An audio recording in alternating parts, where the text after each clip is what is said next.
गोडादरा थाने के जो एरिया है वहाँ पे आज रोज रात के 8 बजे के आसपास फ़ोन आया था थाना प्रभारी को कि वहाँ पे जो कैपिटल मार्केट है उसके पीछे आग की घटना बनी है। इमीडिएटली फायर ब्रिगेड, पुलिस और ट्रैफिक की सहयोग से हम लोगों ने वहाँ की जो आग है उस पर काबू ले लिया है। कोई जानहानि अभी तक हुई नहीं है। और जिस पे सबसे पहले आग का बनाव बना था और जिस गोडाउन में हुआ है वो मंडप डेकोरेशन की जो माल सामान रखते हैं वहाँ पे हुआ था। पास में छोटे छोटे गोडाउन से जो पत्थर के बने हुए हैं वहाँ पे साड़ियों का माल सामान रखा था, वहाँ पे भी थोड़ी सी आग लगी थी, लेकिन कोई जानहानि हुई नहीं है और अभी कंट्रोल में, सभी सिचुएशंस अंडर कंट्रोल में है। जी सर, गोडादरा विस्ताરમાં આગનો બનાવ બન્યો છે, કઈ જગ્યાએ કઈ રીતની આગ?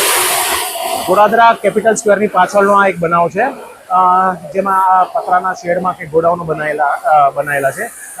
મંડપનો ગોડાઉન છે ને તે કંઈક બીજા 2-4 ગોડાઉન છે, એની અંદર કંઈક કારણોસરથી આગ લાગી ગઈ છે। એટ પ્રેઝન્ટ 15 થી 20 ગાડીઓ ઘટનાસ્થળ પર ફાયર ફાઇટિંગ કરી રહી છે। કલાક એક લાગશે આગને કાબુમાં આવતા, બીજું પરિસ્થિતિ કાબુમાં છે। આ કઈ રીતના ગોડાઉન હતા અને કઈ રીતનું મટીરીયલ અંદર છે? આ પતરાના શેડમાં ગોડાઉન બનાયેલા છે ને મટીરિયલમાં જેમ કીધું એમ કે પતરાના શેડમાં બધું બનાયેલું છે મંડપના ગોડાઉનની। અત્યારે કેટલી ફાયર વિભાગની ગાડીઓ ઘટનાસ્થળ 15 થી 20 ગાડીઓ ઘટનાસ્થળ પર ફાયર ફાઇટિંગ કરી રહી છે।